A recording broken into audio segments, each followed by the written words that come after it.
Olá a todos, bem-vindos ao Arte Matemática, eu sou o Nicolas e nesse mais novo vídeo da nossa série sobre energia potencial, vamos explicar um pouquinho sobre a curva de energia potencial, né? Então vocês viram nos vídeos anteriores que a energia potencial provém do trabalho, né?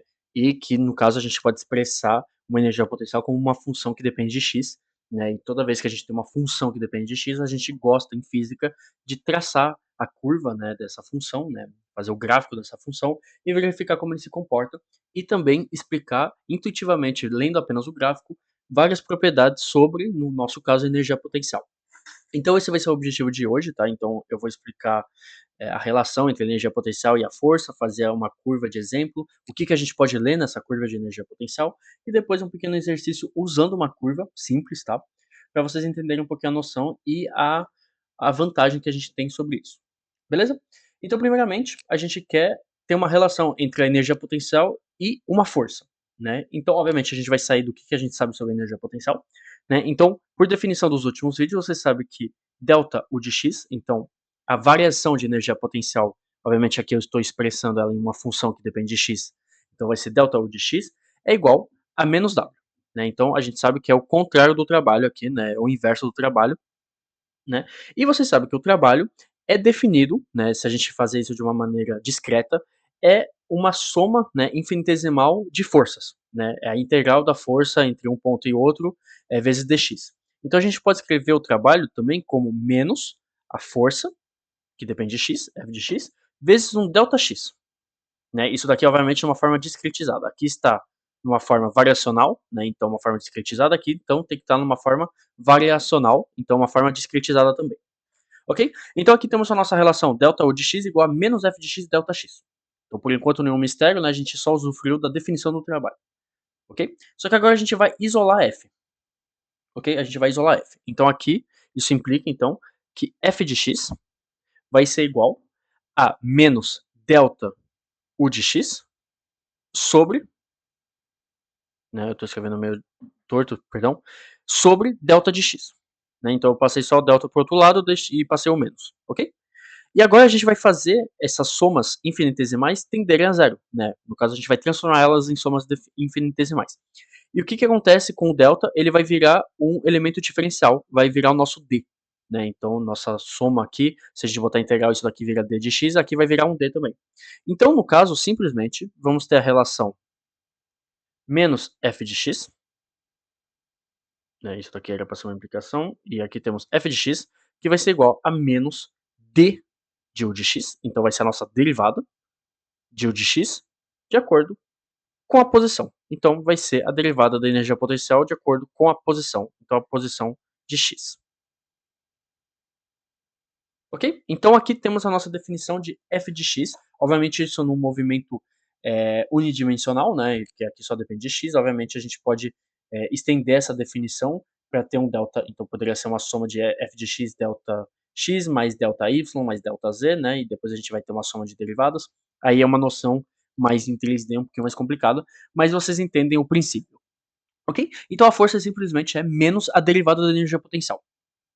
Ok? Então, obviamente, a gente pode testar isso para qualquer coisa, né? Então, se, por exemplo, temos a energia potencial elástica, então temos U de x igual a 1 sobre 2 kx ao quadrado, e a gente pega menos a derivada disso, né? Então, vamos ter f de x, que vai ser igual então, a menos, né? A derivada, então isso é constante, sai, a derivada de x ao quadrado vai ficar 2x, né? Então, vai tirar o 2 com o menos, então vai ficar menos kx, então a gente encontra a nossa famosa lei de Hooke.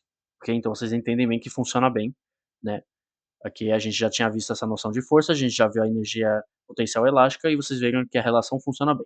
Então, realmente, a força é menos a derivada da energia potencial.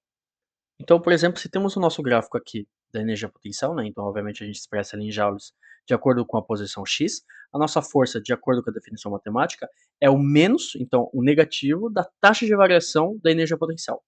Ok? Então, se a gente desenhar um gráfico da força, né? A gente consegue ter uma noção da força só apenas olhando a energia potencial. Okay? Então vamos fazer um gráfico aqui, de acordo com a posição, obviamente. Então temos um x, temos uma força que é expressa em newtons, né? Então aqui temos em newtons a posição. E agora então vai ser o inverso da taxa de variação. Então aqui, bom, o inverso de zero é zero, né? Então aqui temos uma taxa de variação nula. Então aqui vamos ter um x que eu vou botar dessa cor, vai ser mais ou menos negativo aqui, ok?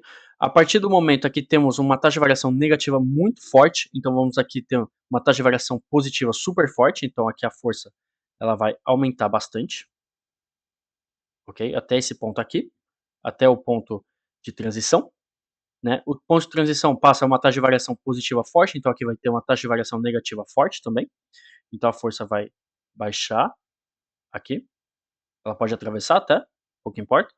Né? Aqui vai ser o contrário, então vocês veem que é sempre o contrário, mas vocês têm que pensar que é uma taxa de variação. Então toda vez que temos uma taxa de variação nula, a função aqui vai ser nula. Ok? Então vamos ter mais ou menos isso daqui, ela vai subir de novo, depois ela vai descer de novo, depois vai subir de novo e vai se estabilizar aqui. Beleza? Então, só apenas olhando o gráfico da energia potencial, né, e sabendo que a energia potencial, no caso a força, é o menos da derivada da energia potencial, então o inverso da taxa de variação, então a gente pode ter uma noção, né, uma ideia de força, o que é muito importante. Agora vamos continuar trabalhando um pouquinho nesse gráfico, ok? Então, vocês sabem que, de acordo com o último vídeo, que a energia mecânica é uma energia conservativa, né? Então ela se conserva do começo ao fim, né? Então ela sempre vai se manter mesmo, porque ela é a diferença entre a taxa de variação da energia potencial e a taxa de variação da energia cinética, né? Então ela vai se manter no final, né? Se a energia potencial diminuir, a energia cinética aumenta e etc. Ok? Então a gente supõe que, por exemplo, a energia mecânica ela é constante a 5 joules. Então aqui mais ou menos temos o nosso 5, ok? E temos uma energia mecânica dessa maneira aqui, mais ou menos. Beleza? Então aqui vamos ter a nossa energia mecânica constante, ok? Então matematicamente isso daria o quê? Então eu vou escrever aqui do lado, né? Eu vou escrever aqui do lado. Vocês sabem que a energia mecânica é basicamente a soma, né, da energia potencial e da energia cinética. Então vamos ter o nosso U de x menos K de x, quer dizer, mais, menos não, mais, né? K de x. Beleza? Então essa é a nossa energia mecânica, a gente sabe que ela é constante. A gente definiu isso e demonstrou no último vídeo. Então a gente sabe que ela é constante. Então com isso, a gente tem a energia mecânica, a gente tem a energia potencial, a gente quer achar a energia cinética. Então a gente isola a energia cinética, ok? Então vamos ter K de x, que vai ser igual a energia mecânica, menos a função U de x. Então menos a energia potencial de x. Então vocês veem que K de x é simplesmente a diferença entre a energia mecânica e a energia potencial. Então com esse gráfico aqui, vocês veem então que a energia cinética é apenas a diferença, então é a distância, ok? É a distância entre a nossa curva constante de energia mecânica e a nossa curva de energia potencial. Então vocês veem que ela vai variando ao longo do tempo, né? A nossa energia cinética.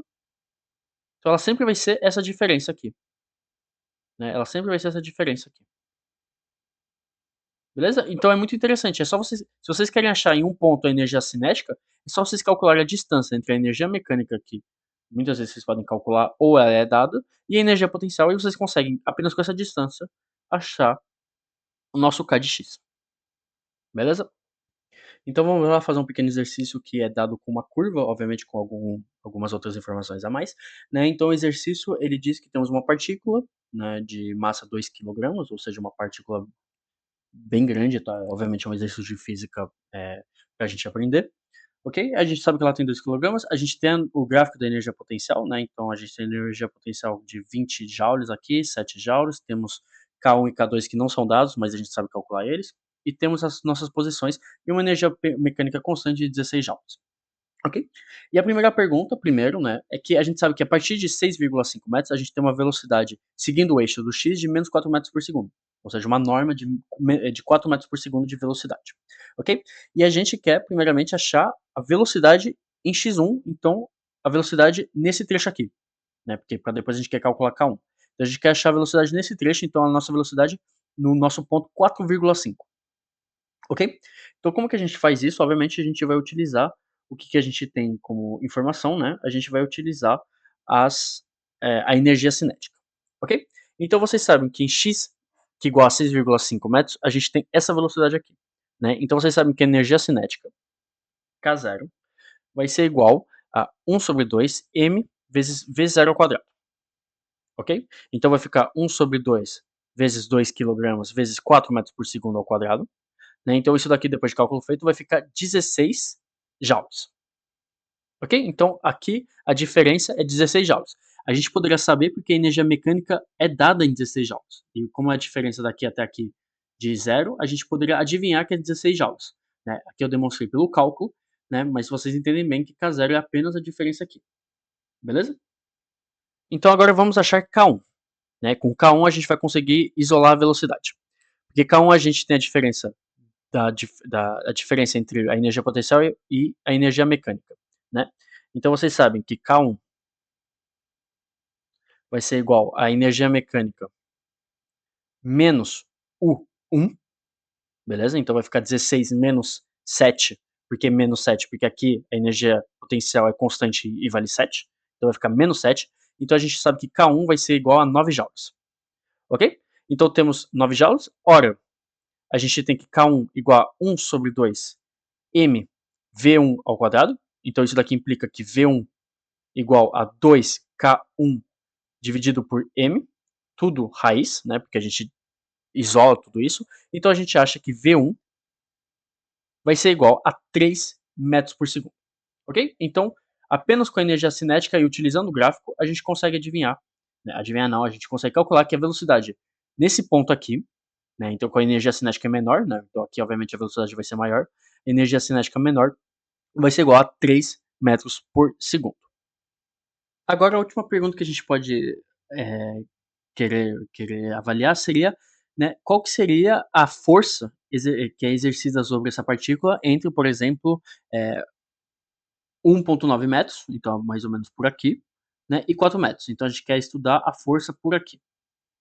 Né? Então qual que seria a força exercida sobre a partícula aqui, ok? Então vocês sabem, né, como eu acabei de definir, que f de x igual a menos, né, igual a menos d de u de x sobre d de x, ok? Obviamente aqui a gente está com retas, então a gente vai trabalhar em forma discretizada, né? A gente não tem a função por si só, apesar que ela poderia ser dada, né? Então aqui é simplesmente uma taxa de variação. Então temos que f vai ser igual à diferença de u de x, então vai ser o quê?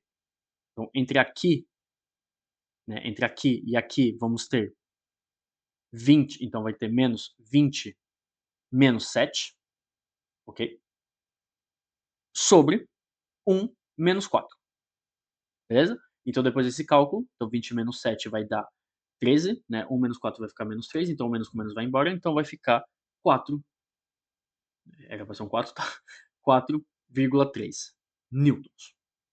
Ok? Então com esses gráficos a gente consegue simplesmente, né, descobrir qual que é a força exercida sobre essa partícula. Então, apenas sabendo o movimento dela, a energia, a gente consegue saber que ela está sendo submetida a uma força de 4,3 newtons. Beleza? Então esse foi o vídeo de hoje, eu espero que vocês tenham gostado, tá? Gráficos de energia potenciais são gráficos muito importantes, então é muito importante vocês entenderem como é que a gente pode interpretar esses gráficos, beleza? Né? Então a matemática é importante, mas a matemática gráfica é bem importante, principalmente em física. Beleza? Então esse foi o vídeo, eu espero que vocês tenham gostado, muito obrigado por terem assistido.